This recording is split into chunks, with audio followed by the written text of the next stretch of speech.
Saudaraku, saat ini kita hidup di akhirnya akhir zaman.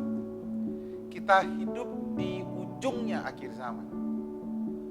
Kita mendengar kabar yang menakutkan seperti perang, kita mendengar kabar menakutkan penyakit sampar, kelaparan. Apa yang sesungguhnya terjadi? Kitab Matius sudah menuliskan semuanya itu. Bahkan di dalam kitab Lukas dikatakan dengan sangat jelas di Lukas 21, bangsa akan bangkit melawan bangsa. Deru perang akan terjadi di mana-mana. Banyak terjadi kelaparan. Kita akan melihat banyak terjadi gempa bumi yang saat ini juga kita melihatnya terjadi di mana-mana. Bahkan juga dikatakan akan ada penyakit, akan ada banyak penyakit sampar. Bukan hanya satu, jadi COVID yang saat ini. Dan bagi sebagian orang berkata bahwa ini sudah berlalu, akan ada penyakit sampar yang akan terjadi lagi. Lalu apa yang akan terjadi kepada anak-anak Tuhan di akhir zaman?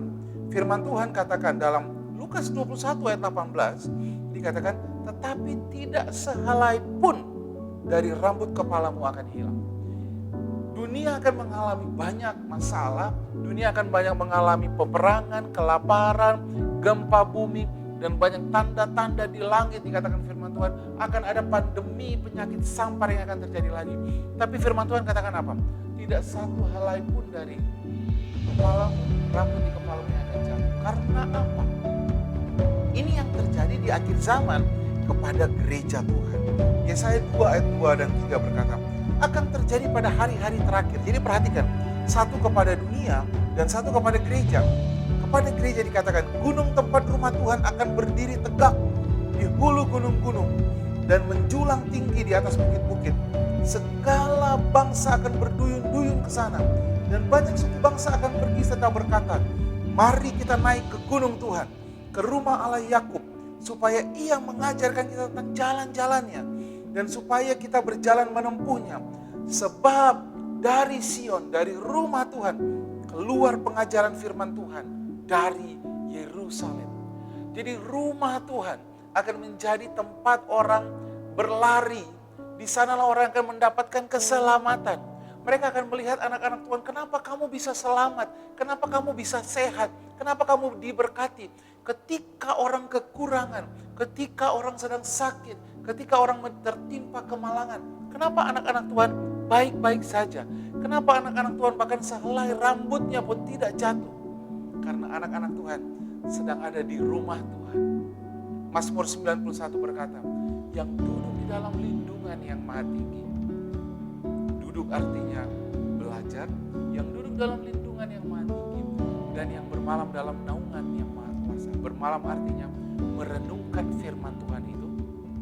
Jadi bukan hanya didengarkan saja, bukan hanya belajar, tapi merenungkannya. Sungguh mereka akan berkata, Allah lah yang kupercayai. Walaupun mata mereka melihat banyak hal yang buruk, perang, kemiskinan, kelaparan, mereka melihat gempa bumi, tsunami, mereka melihat, mendengar ada banyak orang yang tertimpa kemalangan karena penyakit menular. Mereka tenang di rumah Tuhan. Sehingga hati mereka percaya, sungguh Allah lah yang kupercaya. Bukan apa yang kulihat, bukan apa yang kudengar. Saudaraku, yang menjaga engkau dari semua hal yang buruk di dunia ini adalah firman Tuhan.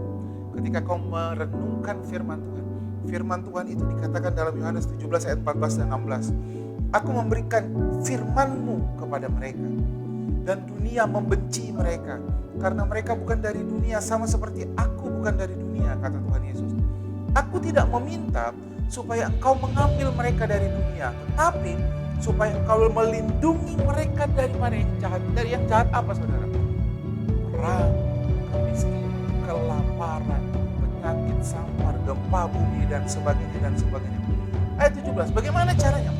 Kuduskanlah mereka dalam kebenaran. Kata kudus di situ artinya pisahkanlah mereka dari yang jahat dengan kebenaran. Jadi kebenaran firman Tuhan yang kau dengar dan yang kau renungkan akan memisahkan kau daripada yang jahat.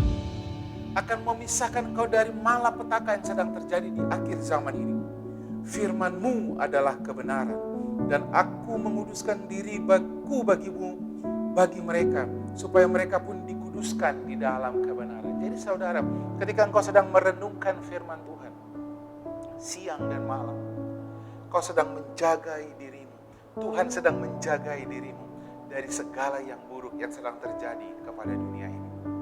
Firman Tuhan itu adalah jawaban bagi engkau. Firman Tuhan berkata, firman Tuhan itu adalah kehidupan bagi yang mendapatkannya dan kesembuhan bagi tubuh kita.